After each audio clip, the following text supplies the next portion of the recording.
नमस्कार दोस्तों, स्वागत है आपका अपने channel GK and GS academy पर। दोस्तों, आज हम लोग भौतिक विज्ञान का पार्ट 5 करने जा रहे हैं, जिसमें हम लोग पिछले एग्जाम में पूछे गए कुछ महत्वपूर्ण प्रश्न के बारे में विस्तार से अध्ययन करेंगे। तो चलिए फ्रेंड, समय की बर्बादी न करते हुए आगे चलते हैं।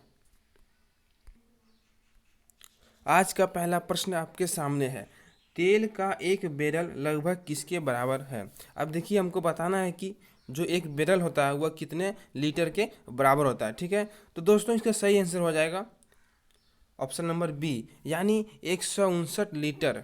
ठीक है दोस्तों, अगला प्रश्न है, सूर्य की किरणों की तीव्रता मापने वाले उपकरण को क्या कहते हैं। अब देखिए, मुझे ऐसा उपकरण के नाम बताना है जिससे जो है सूर्य की किरणों की तीव्रता को माप सकते हैं।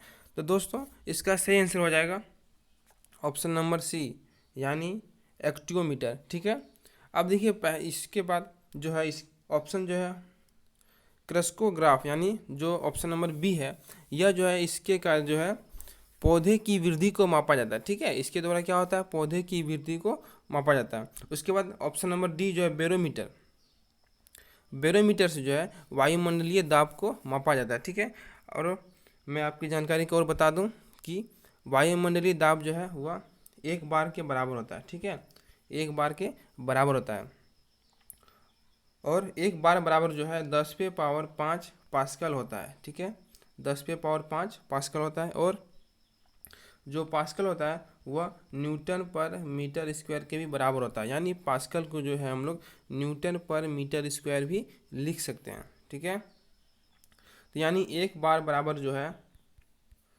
10⁵ पास्कल या 10⁵ न्यूटन पर मीटर स्क्वायर होगा। ठीक है, तो वायुमंडलीय दाब का मान कितना हो गया, 10⁵ न्यूटन पर मीटर स्क्वायर या 10⁵ पास्कल। ठीक है, आगे चलते हैं। अगला प्रश्न है, दूध की शुद्धता का मापन करता है। अब देखिए, हमको एक ऐसा उपकरण बताना है जिससे जो है दूध की शुद्धता को मापा जा सके। तो दोस्तों इसका सही आंसर हो जाएगा ऑप्शन नंबर डी, यानी लैक्टोमीटर। लैक्टोमीटर से जो है हम लोग दूध की शुद्धता को माप सकते हैं। ठीक है, और दूध में जो है लैक्टोबैसिलस नामक जीवाणु पाया जाता है। ठीक है, इन सारी जानकारी को जो है आप अच्छी तरह से याद रखिएगा। अब देखिए, यहाँ पहला जो ऑप्शन है वो है हाइड्रोमीटर। हाइड्रोमीटर से जो है आपेक्षिक घनत्व को मापा जाता है। ठीक है, किसका, आपेक्षिक घनत्व को। अब देखिए, और एक होता है हाइग्रोमीटर। हाइग्रोमीटर से जो है वायुमंडलीय आर्द्रता को मापा जाता है। ठीक है, हाइग्रो और हाइड्रो दोनों अलग चीज़ है। हाइड्रो से होगा आपेक्षिक घनत्व और हाइग्रो से होगा वायुमंडलीय आर्द्रता। ठीक है, ऑप्शन नंबर जो बी है मैनोमीटर। मैनोमीटर से जो है वह इससे गैसों का दाब मापा जाता है। ठीक है, गैसों का दाब। उसके बाद है फेरोमीटर। फेरोमीटर जो है इससे समुद्र की गहराई को मापा जाता है। ठीक है, समुद्र की गहराई को। और लैक्टोमीटर के बारे में हम लोगों ने जान लिया। आगे चलते हैं। अगला प्रश्न है, एक अश्व शक्ति यानी एचपी में होती है। अब देखिए, जो अश्व शक्ति यानी हॉर्स पावर एचपी, यह जो है एक शक्ति का जो मात्रक है। ठीक है, शक्ति का एक बड़ा मात्रक है, और शक्ति का जो है ऐसा ही मात्रक जो है वह वाट होता है। क्या होता है, वाट होता है, जिससे हम लोग डब्ल्यू से डिनोट करते हैं। तो 1 HP बराबर जो है 746 वाट होता है। कितना होता है दोस्तों, 746 वाट, यानी 746 वाट। ठीक है,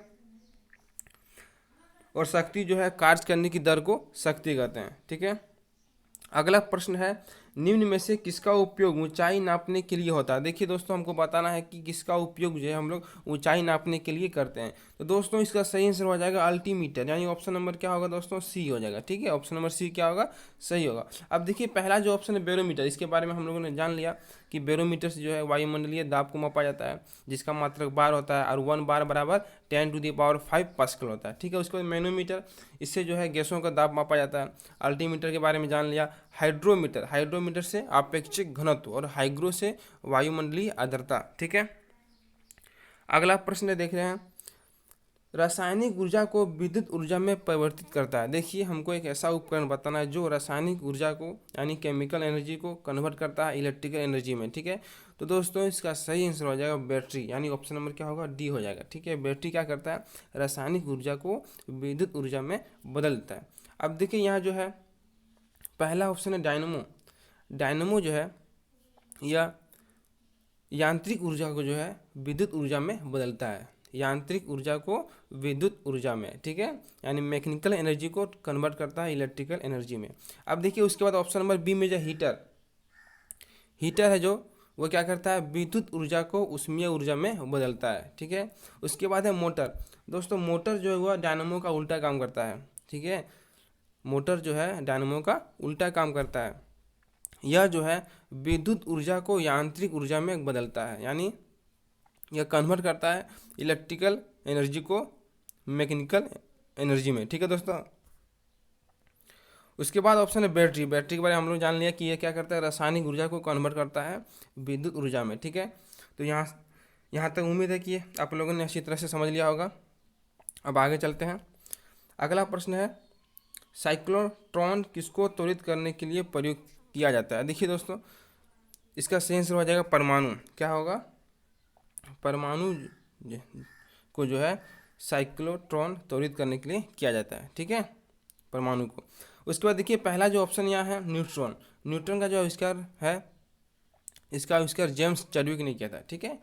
प्रोटॉन का जो है ई गोल्डस्टीन ने किया था। कौन किया था, ई गोल्डस्टीन। और परमाणु का जो है इसका जॉन डाल्टन ने किया था, ठीक है। अगला प्रश्न है वह है 1 किलो कैलोरी ऊष्मा का मान होता है। देखिए अब हमको बताना है कि 1 किलो कैलोरी ऊष्मा का मान क्या होता है।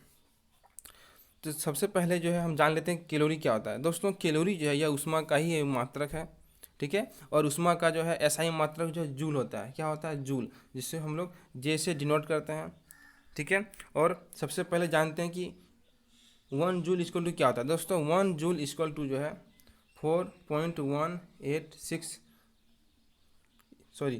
कैलोरी इक्वल टू 4.186 जूल होता है, ठीक है, 4.186 जूल होता है। तो इसको हम लोग जो है लगभग में 4.2 जूल लिखते हैं, ठीक है। तो 1 कैलोरी यानी 1C इक्वल टू क्या होता है, 4.2 जूल होता है। तो यहाँ पूछा गया 1 किलो कैलोरी, ठीक है, 1 किलो कैलोरी।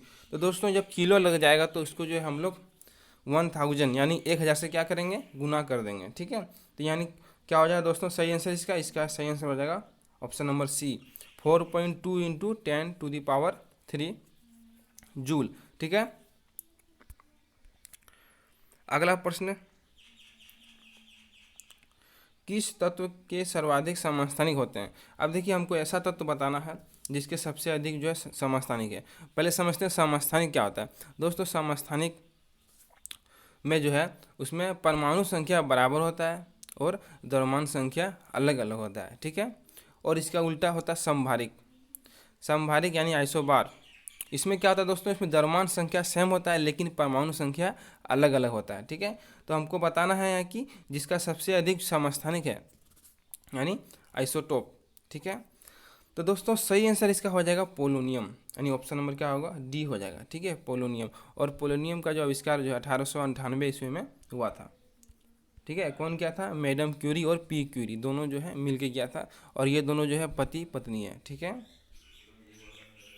अगला प्रश्न दोस्तों वह है देखिए निम्नलिखित में से कौन विद्युत चुम्बकीय तरंग नहीं है। अब देखिए हमको ऐसा बताना है कि इसमें जो तरंग दिया गया है उसमें हमको बताना है कि कौन सा विद्युत चुम्बकीय तरंग नहीं है। अब देखिए पहला जो है ऑप्शन एक्स किरणें, दूसरा है प्रकाश, तीसरा है प्रसरण तरंगें और चौथा है ऊष्मीय विकिरण। तो दोस्तों इसका आंसर आप लोग को नीचे कमेंट बॉक्स में बताना है, तो आप लोग इसका आंसर कमेंट बॉक्स में जरूर दें। और यदि आप लोग को इसका नोट चाहिए तो नीचे डिस्क्रिप्शन में लिंक दिया गया है दोस्तों, वहाँ जाके आप हमारे टेलीग्राम चैनल को सब्सक्राइब करें और वहाँ आपको सारी नोट्स प्रोवाइड की जा रही है, ठीक है दोस्तों। और इस वीडियो को ज़्यादा से ज़्यादा लाइक करें, शेयर करें और इस चैनल को सब्सक्राइब करना न भूलें, क्योंकि यही मेरे मेहनत का फल होता है, ठीक है दोस्तों। तो अब मिलते हैं अगले वीडियो में कुछ नया जानकारी के साथ। तब तक के लिए बाय, थैंक यू।